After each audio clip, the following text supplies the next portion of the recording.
Hey guys, Σταύρος εδώ πέρα, τι κάνετε, πως είστε, ελπίζω να είστε πάρα πολύ καλά. Σήμερα είναι η τυχερή σας μέρα. Γιατί θα κάνω 2 συνεχόμενα βίντεο σε 2 μέρες. Κάνω τώρα αυτό που θα ανέβει σήμερα, θα κάνω αύριο με το Euro. Σήμερα γιατί θα μιλήσουμε? Σήμερα θα μιλήσουμε για 4 τύπους ανθρώπων που βλέπουν μπάλα. Έτσι, ένα βίντεο που πραγματικά πιστεύω ότι μας θυμίζει λίγο παλιές εποχές. Πριν 2-3 χρόνια, ας πούμε, όταν έκανα βίντεο. Σας θυμίζει λίγο κάτι πιο παλιό, έτσι. Οπότε νομίζω ότι θα είναι έτσι κάτι ωραίο. Γιατί πιστεύω ότι έχει πιο πολύ πέραση, ας πούμε, να μιλάμε για τύπους ανθρώπων που μπορεί να ταυτιστείτε κιόλας, ή μπορεί να είστε και εσείς οι ίδιοι που είστε αυτοί οι τύποι, μπορεί και εσύ που βλέπεις αυτό το βίντεο να είσαι ένας από αυτούς. Okay. Πιστεύω ότι αυτό πουλάει περισσότερο, έχει ενδιαφέρον περισσότερο από το να κάθομαι να λέω προβλέψεις, ας πούμε. Γιατί κάποιος να κάτσει να ακούσει τις προβλέψεις τις δικές μου και να μην ακούσει το Εμίλιο, ας πούμε, ή κάποιου καλύτερου YouTuber από μένα. Οπότε νομίζω ότι αυτό χτυπάει κάποιος καλύτερα. Λοιπόν, ας ξεκινήσουμε με τον πρώτο τύπο. Πάμε. Ο coach του καναπέ. Τι εννοούμε με αυτό? Εκείνος, ρε φίλε, ο οποίος σε κάθε παιχνίδι θα μας κάνει πολύ μεγάλη γαμημένα ανάλυση για κάθε τι που συμβαίνει μέσα στον αγώνα, θα μας πρίξει τα αρχίδια με το να μας λέει απλά ποιος μπήκε αλλαγή, αλλά πως παίζει η αντίπαλη ομάδα, πως παίζουμε εμείς, τι γίνεται μέσα στο παιχνίδι, ποιος έχει πάρει το κέντρο, ποιος έχει κάνει το ένα, ποιος έχει κάνει το άλλο. Θα βγάλει να μας ζαλίζει τα αρχίδια για να κάθεται να βλέπει το match και μετά ίσως να μιλήσουμε λίγο για το τακτικό κομμάτι του match μετά το παιχνίδι, αντί να σκάσει, να κάτσει να δούμε το match, μας πρίξει τα αρχίδια με τις τακτικές και με τις μαλακίες αυτές που μπορούμε να μιλάμε πιο σποραδικά για αυτό. Εντάξει, το ποδόσφαιρο είναι και ένα τακτικό κομμάτι, αλλά είναι εντάξει και ένα κομμάτι, ρε φίλε, που σκάσε να δούμε μπάλα. Έτσι. Ειδικά όταν βλέπουμε ουδέτερες ομάδες. Εγώ είμαι το που βλέπουμε ουδέτερες ομάδες. Άμα βλέπουμε, ας πούμε, την ομάδα μας, εντάξει, θα κάτσουμε να το αναλύσουμε πιο πολύ το θέμα. Αν βλέπουμε 2 τυχαίες ομάδες, θα κοιτάξουμε πιο πολύ να κάτσουμε να δούμε μπάλα. Ωραία. Είναι πολύ σπαστικό αυτό. Πάμε στο επόμενο. Εντάξει. Πιο κλασικό και το κλασικό. Εκείνος που έχει κάθε φορά μια απορία. Και όχι μια απορία που έχει να κάνει με το παιχνίδι, κάμια φορά μπορεί να έχει απορία για μια άλλη οτιδήποτε μαλακία. Αρκεί για το παιχνίδι. Σε κάθε τι έχει απορία και μέσα στο παιχνίδι και έξω από το παιχνίδι. Για μέσα στο παιχνίδι έχει την απορία για κάθε τι που γίνεται μέσα στο match. Λες και δεν το βλέπει το παιχνίδι. Δηλαδή μας ρωτάει, ποιος παίζει καλύτερα, δεν το βλέπεις το match, ρε μαλάκα. Σε ποιον δόθηκε το φάουλ, ποιος πήρε το φάουλ, δεν βλέπεις το match. Το βλέπεις. Άρα τι μας πας στις μπάλες. Εντάξει. Έχει corner. Έχει corner τώρα, είναι να εκτελεστεί corner. Δεν το βλέπεις, ρε μαλάκα, το παιχνίδι. Δεν το βλέπεις, ρε μαλάκα, το παιχνίδι. Αφού το βλέπεις, ρε φίλε. Το βλέπεις, γάμο τον πελά μου. Σταμάτα. Stop, γάμο την πουτάνα μου. Stop. Είναι μαλλί. Άντε να πούμε. Και τώρα πάμε και στο άλλο άκρο. Αυτός που είναι μουγκός, μαλάκα. Γενικά, όταν βλέπεις έναν αγώνα, πρέπει να υπάρχει μια μέση κατάσταση. Ούτε να μιλάμε πολύ, αλλά ούτε και να είμαστε και μουγκοί. Δηλαδή, να μιλάμε, ναι μεν, να μιλήσουμε στο ημίχρονο για το παιχνίδι, να μιλάμε εκεί που δεν έχει φάση, ας πούμε, να μιλάμε λίγο για το παιχνίδι, να τους παίζει καλύτερα, αλλά με αυτό που δεν μιλάει καθόλου, μαλάκα. Που απλά απαντάει μονολεκτικά, ναι, έχεις δίκιο, ναι. Απαντάει έτσι, μαλάκα, ή εκφραστικά ή μονολεκτικά, μαλάκα. Δεν απαντάει με άλλο τρόπο. Πραγματικά είναι full σπαστικό αυτό το πράγμα. Δηλαδή, είσαι με μια παρέα, κάθεσαι να δεις μπάλα, θες και να μιλήσετε και λίγο για το μας. Δηλαδή, δεν θες να είστε μουγκοί, αλλά ούτε και να μιλάτε σαν ηλίθιοι την ώρα που παίζει το παιχνίδι. Να μιλάτε για τυχαίες μαλακίες. Τις μαλακίες σας τις πείτε με το παιχνίδι ή πριν από το παιχνίδι. Γι' αυτό πάντα όταν βλέπετε μπάλα να συναντήσετε πιο νωρίς, ας πούμε. Είναι πιο ωραίο, ας πούμε. Είναι πιο καλό.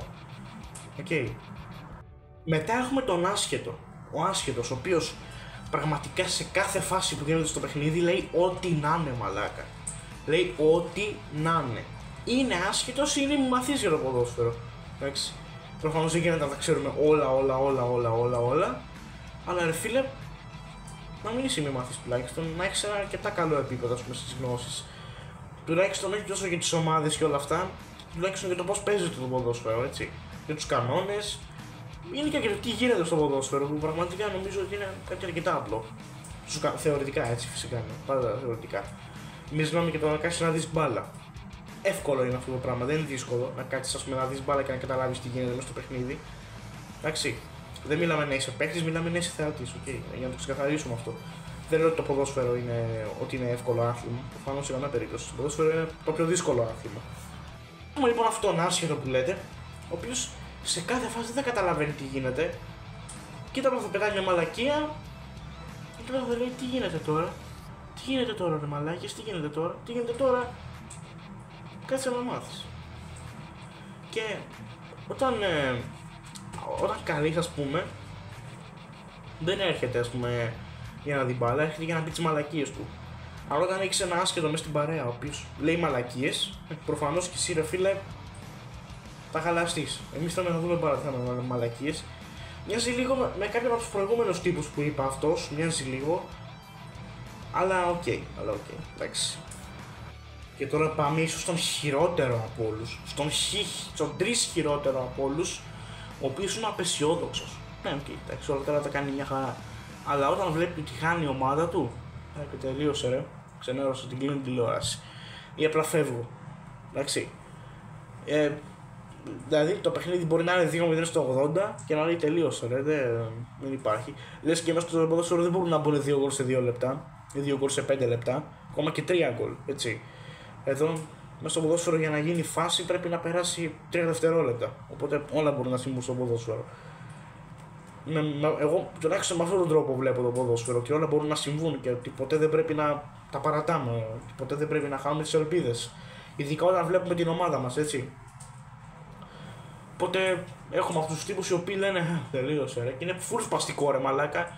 Γιατί όταν το λέει και την ομάδα που είσαι, ας πούμε, μέσα στη ίδια ομάδα και το λέει αυτό για την ομάδα που υποστηρίζεται, είναι λίγο περίεργο να τα ακούσει, έτσι. Σου πάει τα νεύρα, δεν είναι σπαστικό ρε φίλε. Όταν βλέπεις μπάλα, τελείωσε ρε, δεν έχει νόημα. Όχι, έχει νόημα. Έχει ρε φίλε νόημα. Έχει νόημα, μια χαρά έχει νόημα. Ο Ξερόλας. Λοιπόν, ο Ξερόλας, τι εννοούμε με ο Ξερόλας? Αυτός που νομίζει ότι τα ξέρει όλα, αλλά δεν ξέρει τίποτα ρε μαλάκα. Που πραγματικά σε ό,τι πρόβλεψη κάνει πάντα πέφτει έξω. Ή άντε να πέσει 2-3 φορές μέσα. Δηλαδή, στα 10 παιχνίδια που μπορεί να προβλέψει, όχι στοίχημα, εννοώ να προβλέψει με σκορ, όχι, δεν λέω μαλακίες, το λέγω τέτοιες. Λέει, έχει χάσει στις 8 ας πούμε. Δηλαδή, λέει, χ είναι σήμερα το παιχνίδι, σήμερα, χ είναι. Το ξέρω. Χ είναι ρε φίλε το παιχνίδι σήμερα. Αυτό καμιά φορά απευθύνεται και σε λίγο μεγαλύτερες ηλικίες, έτσι.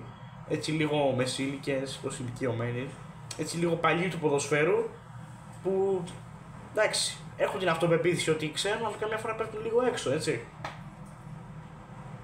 Τους σεβόμαστε. Τόσο πάντων παιδιά, αυτό το βίντεο ελπίζω να σας άρεσε. Είπα να κάνω ένα βιντεάκι και τώρα, θα ανέβει και αύριο βίντεο Πέμπτη, όπου θα πω τις προβλέψεις μου για τη φάση των 16. Εάν έχουν διασταυρωθεί τα ζευγάρια, νομίζω θα έχουν διασταυρωθεί, φαντάζομαι. Ακόμα και αν δεν έχουν διασταυρωθεί, θα δούμε λίγο κάθε ομάδα το πώς τα έχει πάει ως τώρα και θα διαμορφώσουμε λίγο τις προβλέψεις μας. Ουσιαστικά θα είναι ένα upgrade του προηγούμενου βίντεο που κάναμε, που λέγαμε τις προβλέψεις μου και τους ομίλους και το πώς θα πάει κάθε ομάδα στο Euro. Τώρα όμως θα το ανανεώνω ώστε να είναι έτσι πιο επίκαιρο, έτσι. Ώστε οτιδήποτε λάθος έχω κάνει, ας πούμε, στις προβλέψεις του εκάστοτε βίντεο να μπορώ να το διορθώνω, okay. Οπότε λοιπόν παιδιά, για σήμερα αυτό ήταν το βίντεο, ελπίζω να σας άρεσε. Like, τι ηλίθιος που είμαι, απίστευτο. Like, subscribe και τα λέμε στο επόμενο βίντεο.